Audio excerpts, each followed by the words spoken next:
Jim, thank you very much for reminding me I was in the middle of the campaign this time last year. It seemed like a good idea at the time. I'm delighted to be here, but actually given the last few months, I'm just delighted to be anywhere at the moment. And it did occur to me as I was sort of scribbling my thoughts on a flight back from Tokyo yesterday, that I actually could have been doing something else this morning.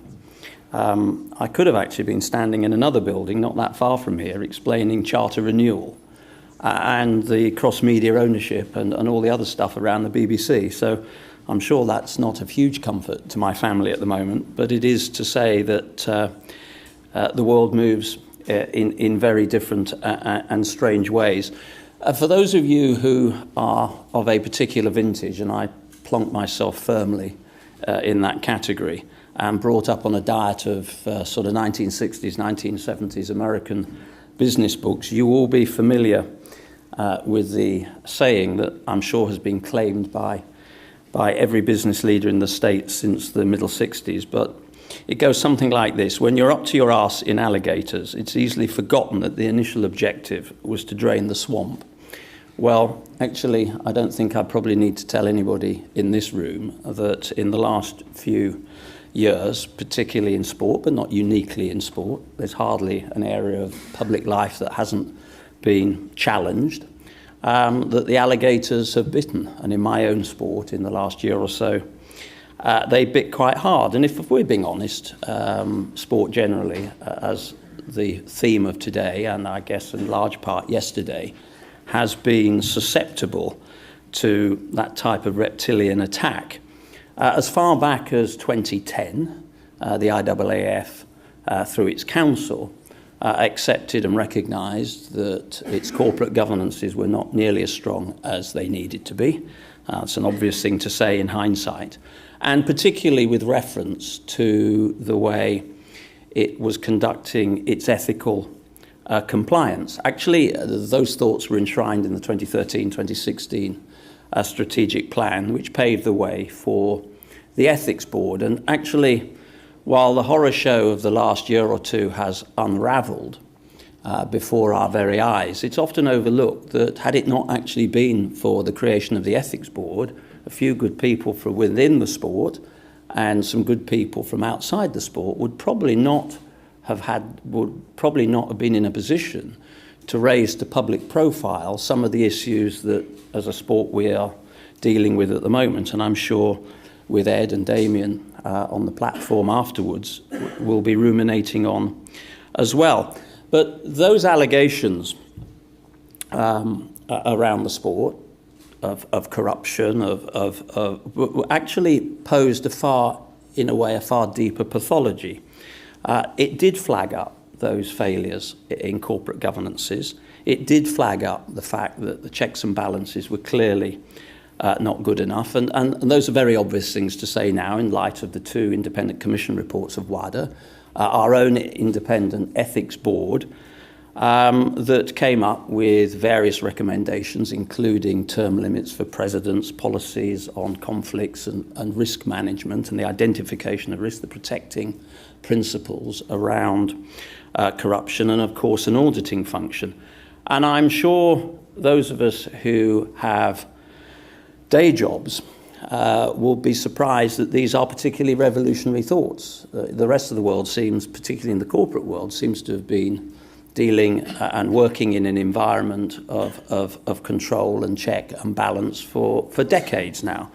And I guess that given that we are now currently awash with any number of corporate governance reviews, there's Agenda 2020, the big chunk of the IOC's own work was actually around the alignment of good corporate governance within their own organisation and within the member federations and certainly the National Olympic Committees.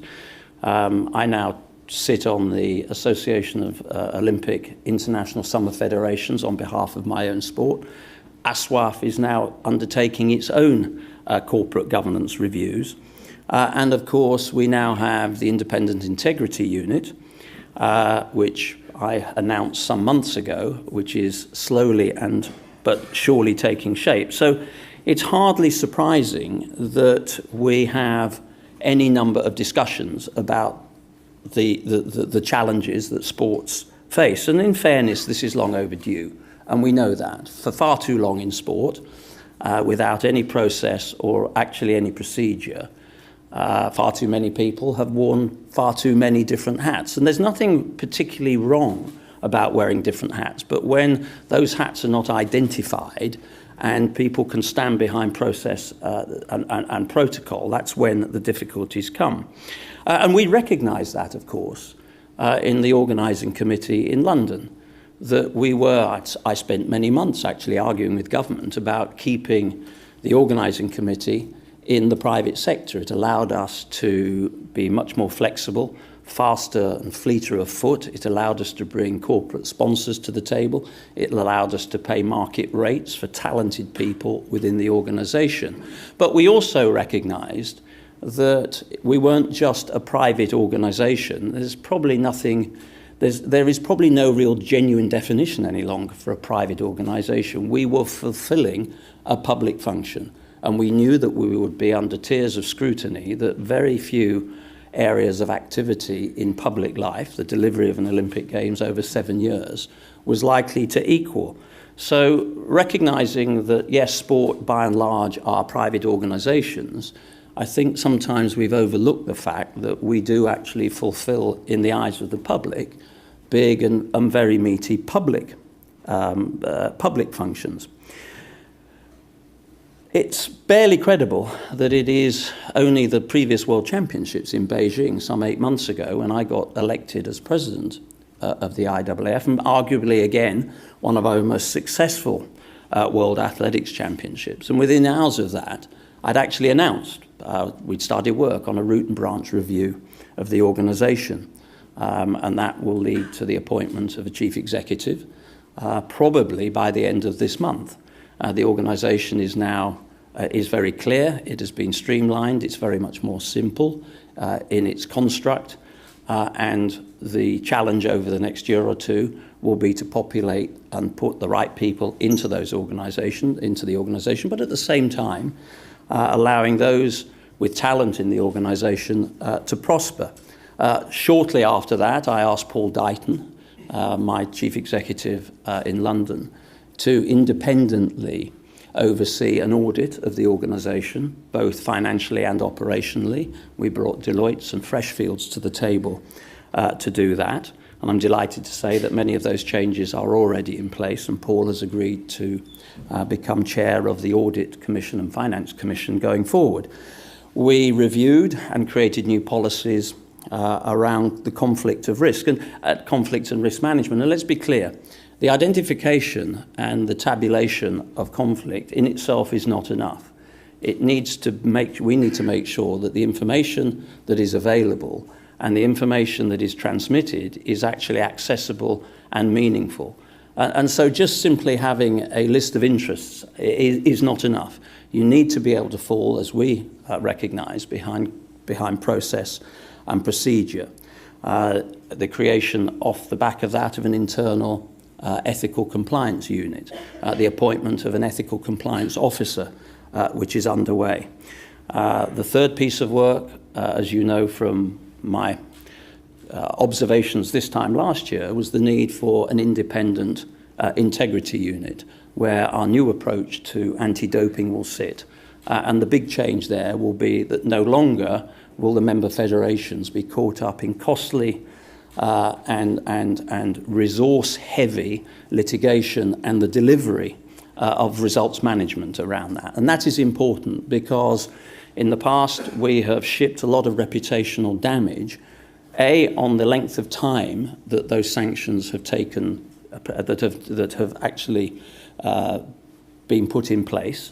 Secondly, and this is a more complicated one, because as we know around the athlete biological passport, one of the key indicators for a sanctionable offence, actually to do that properly and within proper procedure and scientific evaluation, that can take anything between 8 months and 18 months. So we need to speed up that scientific process as well. And of course, although it is sometimes difficult to accept the narrative around this, actually anti-doping is not the only challenge that track and field faces. You know, there are very big issues around transfers of allegiance. My instinct is that we need to settle upon a principle that if an athlete starts their international career competing for a particular country, they finish their career competing for that particular country. And that causes some fragility in the sport. It causes fragility amongst many of our global partners who have expressed that concern. It also eats at the values of the sport. We have issues around age manipulation. We, of course, have new policies and issues around corruption and the potential for illegal betting, although the work we've done around that tells us that at the moment that is probably not an issue that is in particularly high profile. So the Independent Integrity Unit will be simply a construct that will have an independent disciplinary committee to deal with these infringements, remove that from the member federation, remove the risk of litigation, remove the risk of malfeasance and even being able to slow down that process. So the Council creates the policy, the Independent Integrity Unit will implement it, and the Independent Disciplinary Committee will enforce it. And all this, of course, will be within a final and binding appeal to the Court of Arbitration. Finally, the large piece of work that continues and will be tight on timelines will be the need to bring all this together for an extraordinary Congress at the end of this year. And that's the work of the Governance Reform Group, chaired by a very talented barrister from New Zealand, Maria Clark. And that will be looking at everything from the roles and responsibilities of the President, the Executive Committee, probably the need to have more independent directors on that committee and not necessarily from sport, the interaction with the Council, the commissions, the committees and the special advisory groups. And of course, none of this will work unless we are completely in alignment with the 214 member federations as well and their own corporate governances. And therein probably lies, over the long haul, the larger of the challenges. We are only as strong as our weakest and least secure member federation. So really, the challenge for me by November or December of this year is to say this is where we were in November of 2015. This is where we are now in November or December of 2016. And that the changes that are in place have been approved, have been shaped, have been understood by 214 federations, and the ability to get that in place by the end of this year will be absolutely essential for that journey that we all talk about, back to trust. Let me broaden my observations just for a few moments, because these are all essential changes. And I think they will make a difference. But we should actually be realistic about it, that they are in large part the things that should have been in place for far longer than they were. And we're not the only sport that probably has confronted that. And in fairness, will almost certainly confront in the future. All the corporate governances in the world are not going to save you unless you have within the organisation the right culture.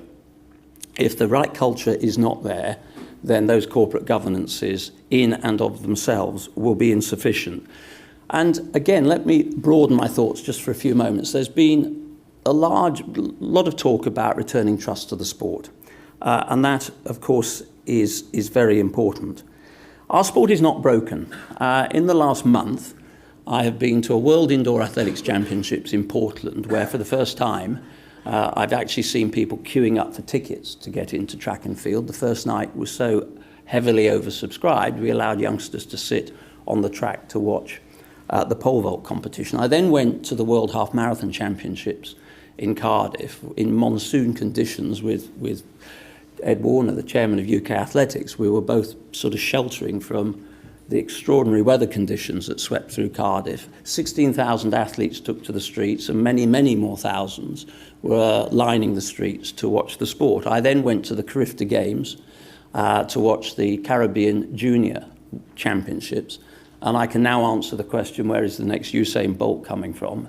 Anybody that went to those championships would know the talent that's coming through the sport. I then went to Doha just a few days ago to watch the first of the Diamond League competitions. And again, 120 countries broadcasting that, and very good initial viewing figures coming through. I then went to the World Race Walking Cup in Rome, which the Italian Federation took on board at very short notice because of the sanction of the Russian Federation. And again, thousands of people watching race walking in one of our capital cities. I continued the journey to Tokyo, and in a few weeks' time we'll be able to announce some fresh and new partnerships for the sport. And I guess what I'm really saying is that while we have sorely tested the trust of many of our stakeholder groups out there, the sport is still intrinsically strong. And we saw in Cardiff, in Glasgow, in the indoor championships just a few weeks ago, the same resilience. But I guess the point I really want to make here is that, yes, of course, we need to return trust to all those stakeholder groups. But I guess the unflinching focus that I have is to return trust to the clean athletes. And if truth be told, I really care very little for the rights of those athletes that have violated the sport. I do actually care for the clean athletes. That's why I threw my hat into the ring as Federation President for the IAAF. And I care because I was one.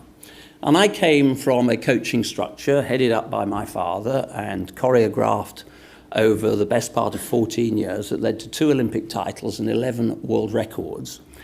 And I was in a structure, and I know I was very lucky, but I was in a structure where they would have physically killed anybody that had suggested that there was a shortcut for any of the athletes they worked with, including me, from the age of 11 or 12, when we first sort of showed an interest in the sport, through to my 34th year when I retired. And I guess what made them good coaches was not that they were so absorbed and recognized that coaching was only about a few technological challenges that could be overcome. They also understood that in the formative years of a young athlete, they needed to create a framework of trust and a structure that allowed me, by the time I was 18, to know why I was training 3 times a day and why I was doing what I was doing. And that is why the creation of the Values Commission at the IAAF, chaired by Bernard Anselm, the president of the French Federation, and now populated by young athletes, coaches, people that have actually understood the values of the sport, is really a very, very important part of our corporate renewal. And our coaches were good because they used science as a guide, but not the North Star. They knew that actually good coaching was about understanding as much about the competitors as some of the technological solutions. It's not just about anaerobic thresholds or speed endurance or the mix of weight training and conditioning at various times of the year. And I guess my fear now is that we have produced a generation of very good sports scientists, but not necessarily a generation of coaches that are using those skill sets across a whole range of activities. And I actually possibly stumbled across the corollary of this problem. I was asked by a member federation not that long ago to sit down with a young 800-metre runner and talk to them about what was required to master the distance. And clearly this young athlete had bags of ability but was falling short in terms of ultimate performance. And I sat with them alongside the track. And I asked, not the most revolutionary question, what type of training do you do? And after a sort of 2 or 3 minutes of rather elliptical questioning, I said, look, I think maybe the risk you're running is you don't have enough speed endurance. I won't bore you with the details. And I even had the temerity to venture a training session that they might want to do. And the immediate response back was, I don't do that. So further questioning, is it you don't do that, or you won't do it, or you can't do it? No, I don't do it. And I said, no. Is it you can't, you won't, or you... And after a few minutes, he said, no, I can't do it because I will be generating more than 3 millimoles of lactic acid. And I looked at them and I said, I have no idea what you're talking about. But I'm guessing I probably generated that in the first 10 minutes of a warm-up. And that was when I started to recognise, and including the conversations with Daphne Skippers and Christian Taylor, the great American triple jumper, just the other day in Doha, that we are rather now looking at the coaching of athletes as a set of technical solutions and a set of world-based, world-class sports scientists that may have actually lost the understanding that actually coaching is a great deal more than that. And I guess there is a lead here too for federations. If, as a federation, you do not think that your coaches are imbued with the belief that they can take an athlete from the age of 12 or 13 through the system into an Olympic stadium and win cleanly, then it is time to show them the door, and it is time to do it today. And while clean athletes have a massive role to play in this whole process, the contract cuts both ways. They need also to step up to the plate here. They know the training groups they're working with. They know the federations that are occasionally turning a blind eye.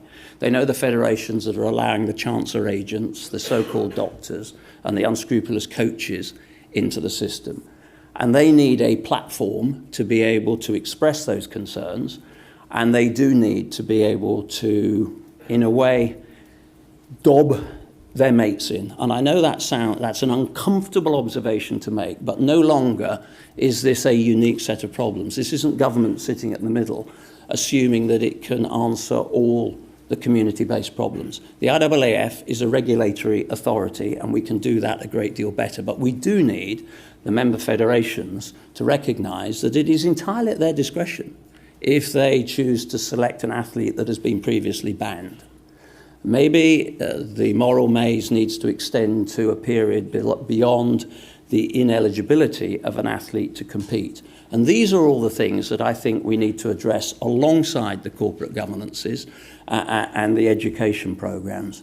And I guess the more worrying aspect of my ruminations this morning is I hope we haven't got to the point where we have more coaches that doubt their ability to take an athlete along that path with integrity and to a clean conclusion to their careers than we have those that actually still believe that it is possible through good intellectual rigour and working over the long haul to do exactly that. And if you are an athlete that is in any way in doubt about the quality and the probity and the intellectual and philosophical underpinning of your coaches, it is also time for you to show them the door. So the changes that we can make at the IAAF will be substantial, and they will in large part be in place by December of this year. The remaining part of that journey is a more complicated one. It's not the case of just putting 5 or 6 corporate changes in and suddenly, trust comes spewing out of the fruit machine into the tray. That will take longer. And it may take as long as a new generation of young athletes coming through that are working alongside coaches that genuinely believe that they can do what they do with integrity and within the code. So I'm very grateful for the opportunity to have kicked off this morning, but we mustn't treat corporate governances simply as a sort of an academic exercise where we all feel good as federations, but actually in practical terms, we're overlooking the fact that our organisations are only as good as the philosophy and the cultural underpinning that actually sits above them and below them. So thank you, Jim, for the opportunity to get a few things off my chest this morning.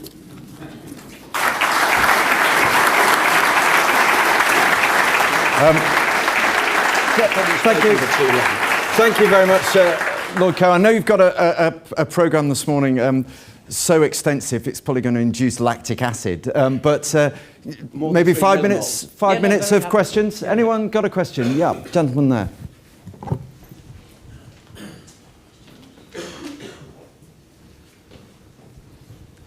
It's Callum Murray from Sportcar. Hi, Seb. Interesting that you say that you're talking to potential partners and expect to be able to announce some potential partners as a result of your trip to Tokyo. Well, not just my trip to Tokyo. Ah, right. Because I was going to ask you, many of the IAAF's existing partners are Japanese or Asian. Is there a drift towards Asia in interest in your sport? And is it a concern to you that brands in Europe and North America, for example, seem less willing to sign up these days to support your sport? No, it is for sure. We do need to broaden the base of our corporate relationships, and they have in the past tended to focus on Asia. And those brands have been very good to us. Toyota, Seiko, Canon. Those guys have actually been extremely good and very powerful for us. But you will see over the next year or so that the range of partners coming to the table is going to be far wider than simply Asia, although Asia is a massive market for us, including India, of course. And that is where the internal competencies for our commercial, we will appoint a commercial director towards the end of the year, once the CEO is in place. And that internal competence within the IAAF will focus very much on those markets, some of them in Asia that we think are untapped. India is a very, very good example of that. China as well, and we've had very good conversations there. But we've also had extremely positive conversations in the United States as well. Gentleman at the back. Seb, it's Martin Ziegler from The Times. When you mentioned the tightening up on the eligibility of athletes competing, are you actually going to propose that, what you stated there? Because, for example, Julia Bleasdale, she ran for Great Britain. No, I'm not. Nice try. I'm not going to get into the minutiae of detail, but I have for some time felt, and this is a concern that has been expressed to me through all our continental associations, that we've got to be very careful about how and what policies and structures we have about transfers of allegiance. Now, look, I recognise we live in a global world, and that there are many of you in this room that ply your trade and have plied your trade in international organisations, and you will do that in the future. And I've got 2 kids currently working overseas, so I recognise that is the way the world is going. But we also have to understand that for the sport to maintain its intrinsic values, we can't have athletes just, deciding that, somebody else is going to provide them with a better set of systems or a better set of structures for over the short term, and have people sitting in the stand wondering why somebody is suddenly competing for a country where there seems to be no obvious link or any obvious reason. So the transfer of allegiance is something that the integrity unit can look at. I've asked our corporate governance review to look at this, to come back with a set of proposals, and recognise that for every Wilson Kipketer out there that left Kenya because he wanted to do a degree in electronic engineering at Copenhagen University, married a Danish girl and now has a Danish family. These things you understand, but actually in the past, these transfer of allegiance requests have been sometimes a little flimsy, and we need to address that. And the integrity unit, through its independence, I think is best placed to do that. One last question. Yep, Ben. Hi, Seb. Ben Rumsby from The Telegraph. Hi. Towards the end of your speech there, you seemed to talk about athletes who had been banned being selected by federations. Can you just elaborate on what exactly you meant by that? The point I'm making is that there are a whole set of calibrations that we need to make about how we return that journey to trust. Look, I'm on record as having all my athletics career proposed the life ban for athletes. We have had that tested on a number of occasions. And I've even looked at, currently how we might even revisit that. And I know within Ed Warner's manifesto for clean athletes, he announced a few months ago that's something that they're looking at. And we've had these discussions with many federations. I think we recognise that the sustainable legal position on this is a 4-year ban. And we should never have allowed ourselves to have sort of watered down that to meet the WADA, in a way the lowest common denominator. And some sports that were well off the pace compared to our own sport. 2 years was never enough. 4 years is a more proportionate ban. It almost certainly takes in an Olympic Games. But it doesn't end there, because the point I want to make here is that the essence of fair play is not a concept solely rooted and dumped at the door of the athletes. That's not where the story finishes. The story has to continue by understanding the framework within what that they're working within, the coaches, the doctors, the chancellor agents that are out there, and also the federations have a role to play here. It is at the discretion of a federation whether they choose to select an athlete that has been banned before, and some will tell you, well, that might be legally challenged. My guess is you'd win that in the court of public opinion.